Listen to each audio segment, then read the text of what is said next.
All right, ಕಾಂಗ್ರೆಸ್ನ ಎರಡನೆಯ ಪಟ್ಟಿಯನ್ನು ಕೂಡ ರಿಲೀಸ್ ಮಾಡಿದ್ದಾರಂತೆ. ಚಿಕ್ಕೋಡಿಯಿಂದ ಈಗಾಗಲೇ ನಿರೀಕ್ಷೆ ಮಾಡಿದ್ದಂತೆ ಪ್ರಿಯಾಂಕಾ ಜಾರಕಿಹೊಳಿ ಅವರನ್ನ, ಅಂದರೆ ಸತೀಶ್ ಜಾರಕಿಹೊಳಿ ಅವರ ಪುತ್ರಿ ಅವರಿಗೆ ಟಿಕೆಟ್ ಅನ್ನು ನೀಡಲಾಗಿದೆ. ನಮಗೆ ಗೊತ್ತಿತ್ತು ಇದು ಹೆಚ್ಚು ಕಡಿಮೆ ಇದೇ ಪಟ್ಟಿ ಇರಬಹುದು ಎಂದು.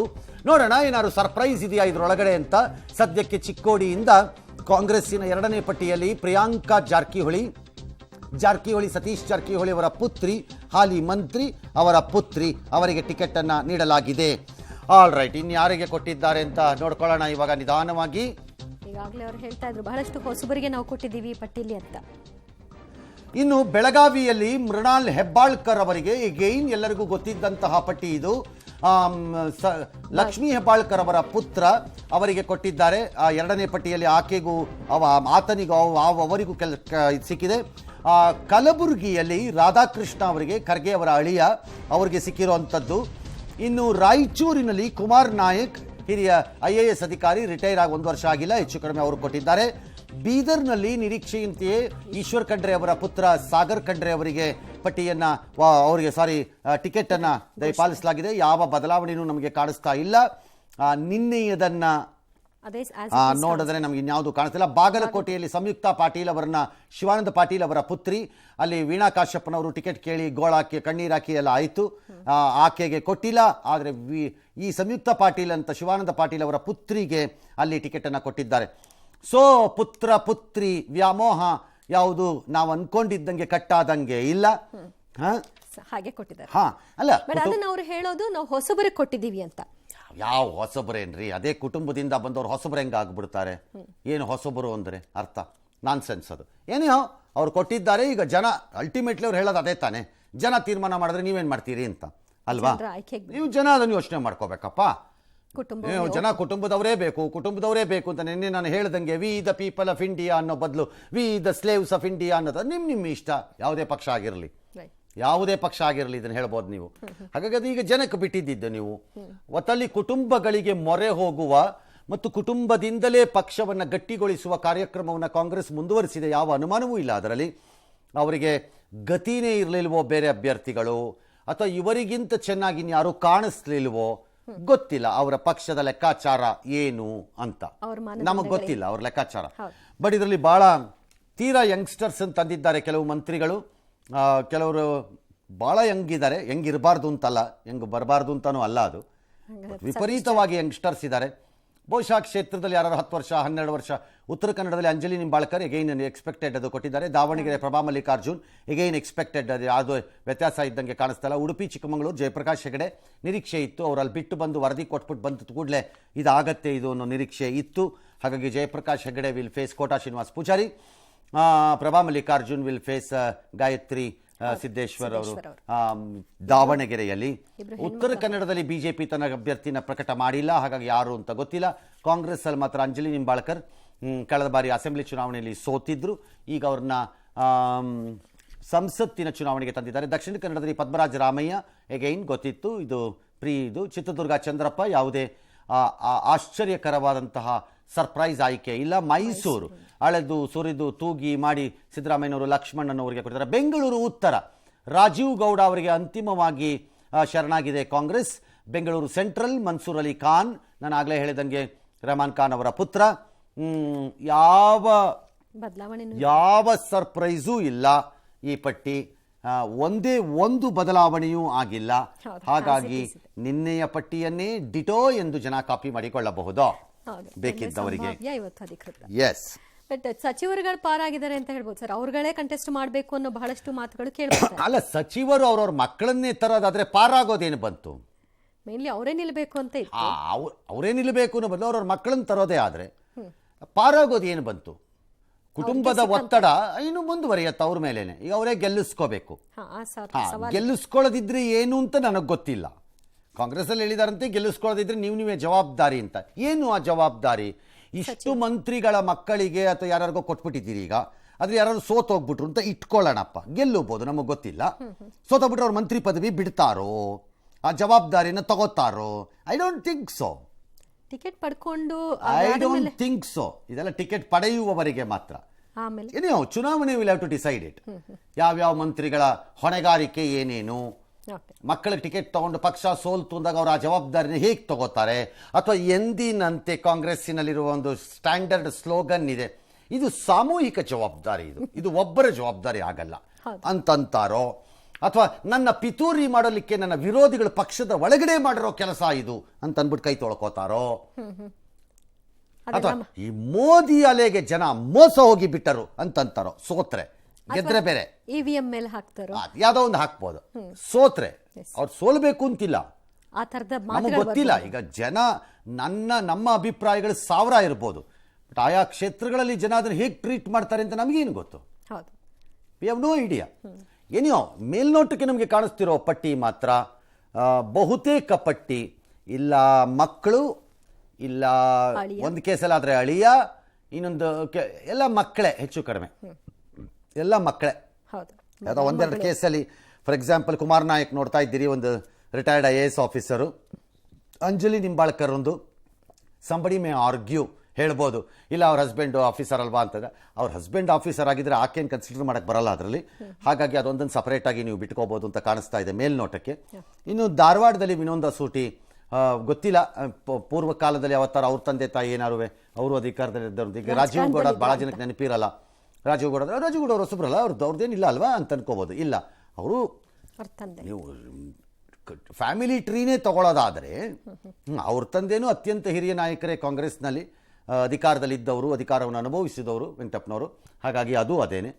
ಇನ್ನು ಉಳಿದಿದ್ದೆಲ್ಲ ಸ್ಟ್ಯಾಂಡರ್ಡ್ ಸ್ಟ್ರೈಟ್ ಲೈನಲ್ಲೇ ಇದ್ದಂಗಿದೆ, ರಕ್ತ ಸಂಬಂಧ ಗಟ್ಟಿ. ಸುಖೇಶ್ ಲೈನಲ್ಲಿ ಇದ್ದಾರೆ ಸರ್, ಮಾತಾಡ್ಸೋಣ. All right. ಸುಖೇಶ್, ನಿನ್ನೆ ಸಂಭಾವ್ಯರ ಪಟ್ಟಿಯನ್ನು ನಾವು ತೋರಿಸ್ತಾ ಇದ್ವಿ, ಅದರಲ್ಲಿ ಯಥಾವತ್ತಾಗಿ ಇವತ್ತು ಅಧಿಕೃತವಾಗಿ ಬಂದಿರುವಂತಹ ಪಟ್ಟಿ ಇದೆ. ಸೊ ಏನಾದರೂ ಬದಲಾವಣೆಗಳು ಈಗ ಚಾಮರಾಜನಗರ ಆಗಲಿ ಅಥವಾ ಚಿಕ್ಕಬಳ್ಳಾಪುರದಲ್ಲಾಗಲಿ ಇನ್ನೂ ಕೂಡ ಜಟಿಲವಾಗಿದೆ ಅಂತ ಹೇಳಲಾಗ್ತಿತ್ತು, ಅದರ ಬಗ್ಗೆ ಇನ್ನೂ ಹಾಗೆ ಕಗ್ಗಂಟಾಗೆ ಉಳಿಸ್ಕೊಂಡಿದ್ದಾರಾ? ಆಲ್ ರೈಟ್, ಸುಖೇಶ್ನ ಮತ್ತೆ ಕನೆಕ್ಟ್ ಮಾಡ್ಕೊಳ್ಳೋಣ, ಲೈನ್ ಸಿಗ್ತಾ ಇದ್ದ. ಚಾಮರಾಜನಗರದಲ್ಲಿ ಇನ್ನೂ ಕೂಡ ಅವ್ರನ್ನ ಒಪ್ಸಕ್ ಆಗ್ತಿಲ್ಲ ಅನ್ನೋ ಮಾತುಗಳು ಬರ್ತಿತ್ತು ಸರ್, ಚಿಕ್ಕಬಳ್ಳಾಪುರದಲ್ಲೂ ಹಾಗೆ ಇದೆ ಅನ್ನುವಂಥ ವಾತಾವರಣ ಇತ್ತು. ಇನ್ನೂ ಅದನ್ನ ನನಗೆ ಅರ್ಥವಾಗದೇ ಇರೋ ಲಾಜಿಕ್ ಅದು. ಸತೀಶ್ ಜಾರಕಿಹೊಳಿ ಪುತ್ರಿಯನ್ನು ಗೆಲ್ಲಿಸ್ಕೋತೀನಿ ಅಂತಾನೋ, ಲಕ್ಷ್ಮೀ ಹೆಬ್ಬಾಳ್ಕರ್ ನನ್ನ ಮಗನ ಗೆಲ್ಲಿಸ್ಕೋತೀನಿ ಅಂತಾನೋ ಹೇಳಿದಾಗ ಅದನ್ನು ನಂಬಬಹುದಾದ ಪಕ್ಷ, ಹಿರಿಯ ನಾಯಕರಾಗಿರುವ ಮತ್ತು ಸಮಾನತೆಯ ದೊಡ್ಡ ಪ್ರತಿಪಾದಕರಾಗಿರುವಂತಹ ಮಹದೇವಪ್ಪನವರನ್ನ ಅನುಮಾನಿಸುವುದು ಅವರಿಗೆ ಮಾಡುವ ಅವಮಾನವಲ್ಲವೇ? ಅವರು ಮಗನ ನಾನು ಗೆಲ್ಲಿಸ್ಕೋತೀನಿ ಅಂದ್ರೆ ಯಾಕೆ ನಂಬುತ್ತಾ ಇಲ್ಲ ಕಾಂಗ್ರೆಸ್ನವ್ರು? ಅದನ್ನ ಕನ್ಸಿಡರ್ ಮಾಡಬೇಕು, ಯಾಕೆ ಮಾಡಿಲ್ಲ? ಎಲ್ಲರೂ ನಮ್ಮ ಮಕ್ಕಳನ್ನ ಗೆಲ್ಲಿಸ್ಕೋತೀವಿ ಅನ್ನೋದಿದ್ರೆ ಅವರು ಗೆಲ್ಲಿಸ್ಕೋತೀವಿ ಅಂತಾನೆ ಹೇಳಿರ್ತಾರಲ್ಲ. ಅವ್ರ ಸರ್ವೆ ಅದೇನು ರಿಪೋರ್ಟ್ ಸಿಕ್ಕಿದೆಯೋ ಇರ್ಬೋದಲ್ವ? ಅದಂಗೆ ಒಂದೇ ಒಂದು ಮಿನಿಸ್ಟರ್ ಪಾಪ ಸರ್ವೆ ಹಂಗೆ ಮಾಡಿಬಿಡತ್ತಾ? ಸರಿಯಲ್ಲ ಅದು ಅಂತ ನನಗೆ ಅನ್ನಿಸ್ತಿದೆ. ಹಾಗಾಗಿ ಅದೇನು ಗೋಜಲೋ ಗೊತ್ತಿಲ್ಲ ನನಗೆ. ಮಹದೇವಪ್ಪನವ್ರನ್ನೇ ತಳ್ಳುತ್ತಾರೋ, ಅಲ್ಲಿ ತುಕಾರಾಮಗೆ ಮಾಡ್ದಂಗೆ, ಅಥವಾ ಇನ್ಯಾರನ್ನಾರು ಮಾಡ್ತಾರೋ ಏನಿಲ್ಲ. ಬಟ್ ಈಗ ತುಕಾರಾಮನ್ ಮಾಡಿದ್ರೂ ಒಂದು ವೇಳೆ ತುಕಾರಾಮೇ ಸೋತ್ರುವೆ ಅವ್ರು ವಾಪಸ್ ಅಸೆಂಬ್ಲಿಲಿ ಕಂಟೆಸ್ಟ್ ಮಾಡಬಾರ್ದು, ಅಥವಾ ಗೆದ್ರೆ ಅವ್ರ ಫ್ಯಾಮಿಲಿಯಿಂದ ಯಾರು ಒಬ್ರು ಕಂಟೆಸ್ಟ್ ಮಾಡಬಾರ್ದು ಅಂತೇನು ಇಲ್ವಲ್ಲ. ಈಗ ಅವ್ರ ಪುತ್ರಿಗ ಏನೋ ಟಿಕೆಟ್ ಕೇಳಿದ್ರಂತೆ, ಕೊಟ್ಟಿಲ್ಲ, ನೀವೇ ಹೋಗಿ ಅಂತ ಕಳಿಸಿದ್ದಾರೆ. ನಾಳೆ ಅಪ್ಪಿತಪ್ಪಿ ಅವ್ರು ಗೆದ್ರು ಅಂತ ಇಟ್ಕೊಳ್ಳೋಣಪ್ಪ, ಸುಮ್ಮನೆ ಉದಾಹರಣೆಗೆ ಬಳ್ಳಾರಿನಲ್ಲಿ, ಆಗ ಅವ್ರ ಪುತ್ರಿಗೆ ಅಸೆಂಬ್ಲಿ ಟಿಕೆಟ್ ಕೊಡಿ ಅಂತಾರೆ.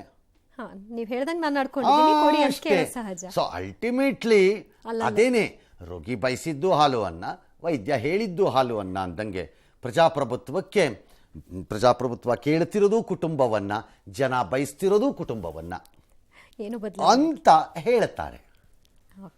ಎಸ್, ಸುಖೇಶ್ ಲೈನ್ ಅಲ್ಲಿ ಇದ್ದಾರೆ. ಸುಖೇಶ, ಏನಾದ್ರೂ ದೊಡ್ಡ ವ್ಯತ್ಯಾಸ ಕಾಣಿಸ್ತಾ ಇದೆಯಾ, ಅಥವಾ ಇನ್ನು ಕೋಲಾರ, ಚಿಕ್ಕಬಳ್ಳಾಪುರ, ಚಾಮರಾಜನಗರ ಅದಿನ್ನೂ ಅನೌನ್ಸ್ ಆಗಲ್ವೇನೋ ಅನ್ನೋ ಅಭಿಪ್ರಾಯ ಇತ್ತು, ಅದ್ರ ಬಗ್ಗೆ ಏನಾದ್ರೂ ಪ್ರಸ್ತಾಪ ಆಗಿದೆಯಾ? ಖಂಡಿತ ದಿವ್ಯ, ಅಂದ್ರೆ 4 ಕ್ಷೇತ್ರಗಳಲ್ಲಿ ಇನ್ನೂ ಅನೌನ್ಸ್ ಆಗಬೇಕಾಗಿದೆ, ಪೆಂಡಿಂಗ್ ಇಟ್ಕೊಂಡಿದ್ದಾರೆ. ಅದರಲ್ಲಿ ಒಂದು ಬಹುತೇಕ ಖಚಿತವಾಗಿದೆ, ತುಕಾರಾಮ್ ಅವರ ಹೆಸರು. ಆದರೆ ಈಗ ಬಂದಿರತಕ್ಕಂಥ 17 ಅಭ್ಯರ್ಥಿಗಳ ಪಟ್ಟಿಯನ್ನು ನೋಡ್ತಾ ಇದ್ರೆ ಕುಟುಂಬದಿಂದ ಕುಟುಂಬಕ್ಕಾಗಿ ಕುಟುಂಬಕ್ಕೋಸ್ಕರವೇ ಟಿಕೆಟ್ ಕೊಟ್ಟರೇನೋ ಕಾಂಗ್ರೆಸ್ನಲ್ಲಿ ಅನ್ನುವಂತಹ ಅನುಮಾನ ಮೂಡುವಂತ ರೀತಿಯ ಬೆಳವಣಿಗೆ. ಸಾಕಷ್ಟು ಸ್ಪರ್ಧೆಗಳಿದ್ರೂ ಕೂಡ, ಬೇರೆಯವರು ಟಿಕೆಟ್ ಅನ್ನ ಕೇಳ್ತಾ ಇದ್ರೂ ಕೂಡ, ಅಲ್ರಿ ಸುಖೇಶ್, ಹೂ ಕೇರ್ಸ್ ನಿಮ್ಮ ಅನುಮಾನ ರೀ? ನೀವ್ ಯಾರ್ರಿ ಅನುಮಾನ ಪಡಕ್ಕೆ? ಇಲ್ಲ ಸರ್, ಕಂಪ್ಲೀಟ್ ಆಗಿ ಕುಟುಂಬಕ್ಕೆ ಕೊಟ್ಕೊಂಡಂಗಿದೆ ಸರ್. ಕೊಟ್ಕೊಂಡಿದ್ದಾರೆ. ನಿಮಗೇನು ಸಂಕಟ ಒಳಗಡೆ? ಸಂಕಟ ಏನಿಲ್ಲ ಸರ್. ಆಯ್ತು, ಕೊಟ್ಕೊಂಡಿದ್ರೆ ಜನ ಓಟ್ ಹಾಕ್ತಾ ಇದ್ರೆ ಪ್ರಜಾಪ್ರಭುತ್ವ ಅಂದ್ರೆ ಏನ್ರಿ? ಅಲ್ಟಿಮೇಟ್ ಆಗಿ ಮತದಾರರು ಆಯ್ಕೆ ಮಾಡೋದು. ಆ ಮತದಾರ ಆ ಕುಟುಂಬವನ್ನೇ ಅಪ್ಪಿ ಮುದ್ದಾಡಿ ಓಲೈಸಿ ಲಾಲಿ ಹಾಡಿ ನಿಪ್ಪಲ್ ಬಾಟ್ಲಲ್ಲಿ ಹಾಲು ಕುಡಿಸ್ತೀನಿ ಅಂತಂದ್ರೆ ತಡಿಯಕ್ ನೀವ್ ಯಾರ್ರಿ? ಖಂಡಿತ ಸರ್, ಅದೇ ಸಮರ್ಥನೆಯ ಮೇಲೆ ಟಿಕೆಟ್ ಕೊಟ್ಟಿರುವಂತದ್ದು. ಅಲ್ಟಿಮೇಟ್ ಆಗಿ ಆಯ್ಕೆ ಮಾಡೋದು ಜನ, ಕುಟುಂಬನೂ ಕೂಡ ಅವ್ರು ಒಪ್ಪಿಕೊಂಡು ಆಯ್ಕೆ ಮಾಡ್ತಾರೆ ಅಂದ್ರೆ ಮಾಡ್ಲಿ ಬಿಡಿ, ಗೆದ್ದು ಬರ್ಲಿ ಅನ್ನುವಂತ ಮಾನದಂಡನೆ ಇಟ್ಕೊಂಡು ಕೊಟ್ಟಂತೆ ಕಾಣಿಸ್ತಾ ಇದೆ ಸರ್. ಓಕೆ, ಡಿ.ಕೆ ಹೇಳ್ತಿದ್ದ ಹಾಗೆ ಹೊಸ ಮುಖಗಳು ಅಂದ್ರೆ ಇದೇನಾ? ಕುಟುಂಬದವ್ರಿಗೆ ಇನ್ಯಾರಿಗೋ ಕೊಟ್ಟಿದ್ದೀವಿ ಅಂದ್ರೇನೆ ಹೊಸ ಮುಖ ಅಂದ್ರೆ ಈಗ ಹೊಸ ಮುಖ ಅಂದ್ರೆ ಈ ಮಕ್ಕಳೇ ಹೊಸ ಮುಖನಾ? ಖಂಡಿತ. ಹಳೆ ಮುಖ ಅಂದ್ರೆ ತಂದೆ, ಮಾವ, ಅಣ್ಣ, ಈ ರೀತಿ. ಹೊಸ ಮುಖ ಅಂದ್ರೆ ಮಗ, ಅಳಿಯ, ತಮ್ಮ, ಈ ರೀತಿ ಹೊಸ ಎಲೆಕ್ಷನ್ ಅಲ್ಲಿ ಇನ್ನೊಂದು ಮಗ, ಇನ್ನೊಂದು ಮಗಳು, ಇನ್ನೊಂದು ಅಳಿಯ ಆತರ ಯಾರು ಬಂದ್ರೆ ಮತ್ತೆ ಅದು ಹೊಸ ಮುಖ. ಆ ಸಾಧ್ಯತೆಗಳೇ ಜಾಸ್ತಿ ಕಾಣಿಸ್ತಾ ಇದೆ. ಹೌದಾ? ಓಕೆ, ನ್ಯಾಷನಲ್ ವಿಷಯಕ್ಕೆ ಬಂದ್ರೆ ಅಮೇಥಿ ಹಾಗೆ ರಾಯ್ಬರೇಲಿ ಬಗ್ಗೆ ಏನಾದ್ರೂ ಪ್ರಸ್ತಾಪ ಆಗಿದೆಯಾ? ಇಲ್ಲ, ಅದಕ್ಕೆ ಸಂಬಂಧಪಟ್ಟಂತೆ ಪ್ರತ್ಯೇಕವಾಗಿ ಮತ್ತೆ, ಯಾಕಂದ್ರೆ ಇವತ್ತು ನಡೆದ ಸಭೆಯಲ್ಲಿ ಸುಮಾರು 57 ಹೆಸರುಗಳನ್ನ ರಾಷ್ಟ್ರ ಮಟ್ಟದಲ್ಲಿ ಘೋಷಣೆಯನ್ನ ಮಾಡಿರುವಂತದ್ದು. ಹಾಗಾಗಿ ವಿಶೇಷವಾಗಿ ರಾಜ್ಯದ ಸಾಕಷ್ಟು ನಿರೀಕ್ಷೆ ಇದ್ದಂಥದ್ದು. ಯಾಕಂದ್ರೆ 17ರಲ್ಲಿ ಬಹುತೇಕ 21ರಲ್ಲಿ 18 ಆಗ್ಬಹುದು ಅನ್ನುವಂಥದ್ದು. ಕಡೆಗಳಿಗೆ ಒಂದನ್ನ ಕೈ ಬಿಟ್ಟು 17 ಇಟ್ಕೊಂಡಂಗೆ ಕಾಣಿಸ್ತಾ ಇದೆ.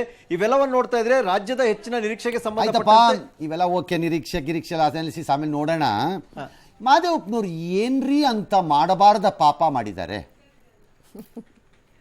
ಖಂಡಿತ ಹೌದು ಸರ್, ಯಾಕಂದ್ರೆ ಮೊದಲಿಂದಲೂ ಅವ್ರನ್ನೇ ಆ ಕಡೆ ಕಳಿಸಬೇಕು ಅನ್ನುವಂಥದ್ದು ಸ್ವತಃ ಮುಖ್ಯಮಂತ್ರಿಗಳು ಆಸಕ್ತಿಯನ್ನು ಅವ್ರನ್ನ ಈ ರಾಜ್ಯದಿಂದ ಬಿಡಿಸಿ ಕಳಿಸಲೇಬೇಕು ಅಂತ ಯಾರು ತೀರ್ಮಾನ ಮಾಡಿದಾರೋ ಹೇಗೆ ಗೊತ್ತಿಲ್ಲ. ಅಲ್ಲಿ ಅವರಿಗೆ ಹೆಚ್ಚಿನ ಅವಕಾಶ ಇದೆ ಅನ್ನುವಂತ ಕಾರಣಕ್ಕಾಗಿ ಮಾಡದಂತೆ ಕಾಣಿಸ್ತಾ ಇದೆ. ಸತೀಶ್ ಜಾರಕಿಹೊಳಿ, ಶಿವಾನಂದ ಪಾಟೀಲು ಕಂಡ್ರೆ, ಹೆಬ್ಬಾಳ್ಕರ್ರು ಡ್ಯಾಶು ಡ್ಯಾಶು ಡ್ಯಾಶ್, ಪ್ರಭಾ ಮಲ್ಲಿಕಾರ್ಜುನಲ್ಲಿ ಮಲ್ಲಿಕಾರ್ಜುನು ಡ್ಯಾಶು ಡ್ಯಾಶು ಡ್ಯಾಶ್, ಅವರೆಲ್ಲ ನಾವು ಗೆಲ್ಲಿಸ್ಕೊಂಡ್ಬರ್ತೀವಿ ಇಂದಾಗ ಮಹಾದೇವಪ್ಪನವ್ರು ನನ್ನ ಮಗನ ಗೆಲ್ಲಿಸ್ಕೊಂಡ್ಬರ್ತೀನಿ ಅಂತ ಹೇಳಿದ್ರೆ ಅದನ್ನು ಹೌದು ಹೌದು ಅಂತ ನಂಬುವ ಒಂದು ಆತ್ಮನಾದ್ರೂ ಇಲ್ವೇನ್ರಿ ಕಾಂಗ್ರೆಸ್ ಒಳಗಡೆ? ಅವರ ಆಪ್ತರಾಗಿರ್ತಕ್ಕಂಥ ಮುಖ್ಯಮಂತ್ರಿಗಳೇ ಒಪ್ಕೊಳ್ತಾ ಇಲ್ಲ ಅನ್ನುವಂಥದ್ದೇ ಪ್ರಮುಖವಾದ ವಿಚಾರ ಸರ್. ಹಾಗಾಗಿ ಮುಖ್ಯಮಂತ್ರಿಗಳೇ ಒಪ್ಪದೇ ಇದ್ರೆ ಬೇರೆಯವರು ಒಪ್ಪೋ ಪ್ರಶ್ನೆನೇ ಬರಲ್ಲ ಅನ್ನುವಂಥ ಲೆಕ್ಕಾಚಾರ ಕಾಂಗ್ರೆಸ್ ಪಡೆಯಿತು ಸರ್. ಅಂದ್ರೆ ಇದೊಂದೇ ಕ್ಷೇತ್ರದಲ್ಲಿ ಒಬ್ಬ ಮಗ ಗೆಲ್ಲಲು ಲಾಯಕ್ಕಿಲ್ಲ ಅಂತ ಅರ್ಥನಾ? ಮೇಲ್ನೋಟಕ್ಕೆ ಜಿಲ್ಲಾ ಮಟ್ಟದ ಚರ್ಚೆಗಳಲ್ಲಿ ಆ ರೀತಿ ಚರ್ಚೆ ಆಗಿದೆ. ರಾಜ್ಯದ ಎಲ್ಲ ಕಡೆ ಇರುವ ಮಕ್ಕಳು ಗೆಲುವಿನ ಸರದಾರರು, ಇವನೊಬ್ಬ ಮಾತ್ರ ಸೋಲುವವ ಅಂತನಾ ಅರ್ಥ? ಸದ್ಯಕ್ಕೆ ಮೇಲ್ನೋಟಕ್ಕೆ ಅದೇ ರೀತಿ ಮಹಾ ಅಪರಾಧನ ಸುನಿಲ್ ಬೋಸ್ ಏನು ಮಾಡಿದ್ದಾರೆ? ಖಂಡಿತ ಹೌದು ಸರ್, ಅದೇ ಪ್ರಶ್ನೆ ಮಹಾದೇವಪ್ಪನವ್ರು ಕೇಳ್ತಾ ಇರೋದು ಸರ್. ಇವತ್ತು 2 ಗಂಟೆಗಳ ಕಾಲ ಸಿಎಂ ಜೊತೆ ಕೂತ್ಕೊಂಡು ಚರ್ಚೆ ಮಾಡ್ತಾರೆ. ನಮ್ಮ ಒಬ್ರಿಗೆ ಯಾಕೆ ಹೀಗೆ ಮಾಡ್ತಾ ಇದೀರಿ ಅನ್ನುವಂಥ ಪ್ರಶ್ನೆಯನ್ನು ಸಿಎಂ ಮುಂದೆ ಇಟ್ಟಿದ್ದಾರೆ. ಹೈಕಮಾಂಡ್ ಮನವೊಲಿಸಿ ಅನ್ನುವಂಥದ್ದಿದೆ. ಇದೇ ರೀತಿಯಲ್ಲಿ ಕೋಲಾರದಲ್ಲಿ ಸ್ವಲ್ಪ ಅಳಿಯನಿಗಾಗಿ ಮಾವ ಟಿಕೆಟ್ ಕೇಳ್ತಾ ಇದ್ದಾರೆ ಅನ್ನೋ ವಿಚಾರದಲ್ಲೂ ಕೂಡ ಇದೇ ರೀತಿಯ ಒಂದು ರೀತಿ ಗೊಂದಲಗಳು ಇದ್ದಂಗೆ ಕಾಣಿಸ್ತಾ ಇದೆ. ಅದು ಕೇಳ್ಬೋದಲ್ಲ, ಈಗ ಅಳಿಯ ಇದೇನು ಹೊಸದೇನಲ್ವಲ್ಲ. ಈಗ ಖರ್ಗೆ ಅವರ ಅಳಿಯ ಆಗಿ ರಾಧಾಕೃಷ್ಣ ಒಳಗೆ ಬರ್ಬೋದು ಅಂದ್ರೆ ಮುನಿಯಪ್ಪನವ್ರ ಅಳಿಯ ಆಗಿ ಅವರು ಬರ್ಬೋದಲ್ವಾ ಕೋಲಾರದಲ್ಲಿ? ಖಂಡಿತ ಹೌದು ಸರ್. ಮತ್ತೆ 2 ಕ್ಷೇತ್ರಕ್ಕೆ ಸಂಬಂಧಪಟ್ಟಂಗೆ ಇನ್ನೊಂದು ಸಿಮಿಲಾರಿಟಿ ಇರುವಂತದ್ದು, 2 ಕ್ಷೇತ್ರದಲ್ಲಿ ಪಕ್ಷದ ಒಳಗಿರುವಂತ ಭಿನ್ನಾಭಿಪ್ರಾಯವನ್ನ ಮ್ಯಾನೇಜ್ ಮಾಡುವಲ್ಲಿ ಇಬ್ರು ವಿಫಲರಾದ್ರು ಅನ್ನುವಂಥದ್ದು. ಮುನಿಯಪ್ಪ ಅವರು ಇರ್ಬೋದು ಅಥವಾ ಮಾದೇವಪ್ಪ ಅವರು ಇರ್ಬೋದು, ಇಬ್ರು ಕೂಡ ತಮ್ಮ ಟಿಕೆಟ್ ಡಿಮ್ಯಾಂಡ್ ಮಾಡ್ತಾ ಇದ್ದಂತ ಎದುರಾಳಿಗಳನ್ನ ಸಮಾಧಾನ ಪಡಿಸುವಲ್ಲಿ ವಿಫಲರಾಗಿದ್ದಾರೆ ಅನ್ನುವಂಥ ವಿಚಾರ ಕೂಡ ಈ ಒಂದು ಗೊಂದಲಕ್ಕೆ ಕಾರಣ ಅಂತ ಕೂಡ ಹೇಳಲಾಗ್ತಿದೆ ಸರ್. ಅಂದ್ರೆ ಇವರ ಕುಟುಂಬದ ಹಿಡಿತ ಆ ಕ್ಷೇತ್ರದಲ್ಲಿ ಇನ್ನೂ ಪಕ್ಕಾ ಆಗಿಲ್ಲ ಅಂತಾಯ್ತು. ಖಂಡಿತ ಸರ್, ಅದೇ ಗೊಂದಲ ಇರುವಂತದ್ದು ಸರ್. ಬೇರೆ ಕಡೆಯಲ್ಲ ಆಯಾಯ ಕುಟುಂಬಗಳ ಹಿಡಿತ ಚೆನ್ನಾಗಿದೆ ಅಂತಾಯ್ತು. ಹೌದು ಸರ್, ಅದೇ ರೀತಿ. ಅಲ್ಲಿಗೆ ಇನ್ನು ಭವಿಷ್ಯದಲ್ಲಿ ಆ ಜಿಲ್ಲೆಗಳು ಆ ಕುಟುಂಬದಲ್ಲೇ ಇರಬೇಕು ಅಂತಾನೂ ಆಯ್ತಾ? ಹೌದು ಸರ್, ಆ ಮುದ್ರೆ ಸಿಕ್ಕಿದೆ ಸರ್. ಹೌದಾ? ಆಯ್ತಲ್ಲ, ಪ್ರಾಬ್ಲಮ್ ಸಾಲ್ವ್. ಪರ್ಮನೆಂಟ್ ಸೊಲ್ಯೂಷನ್ ಸಿಕ್ಕದಂಗಿದೆ sir. That's the point. All right, ಸದ್ಯಕ್ಕೆ ನಮ್ಮ ಹತ್ರ ನಿಮ್ಮ ಯಾವುದೇ ಪ್ರಶ್ನೆಗಳಿಗೆ, ನಮ್ಮ ಪ್ರಶ್ನೆಗಳಿಗೆ ನಿಮ್ಮ ಹತ್ರನೂ ಉತ್ತರ ಇಲ್ಲ. ನಮಗೂ ಇಲ್ಲೊಂದು ಸ್ವಲ್ಪ ಪ್ರಾಬ್ಲಮ್ ಇದೆ, ಪ್ರೆಷರಲ್ಲಿ ಇದ್ದೀವಿ, ವಿರಾಮ ತೆಗೆದುಕೊಳ್ಳಬೇಕು, ತಗೋತೀವಿ.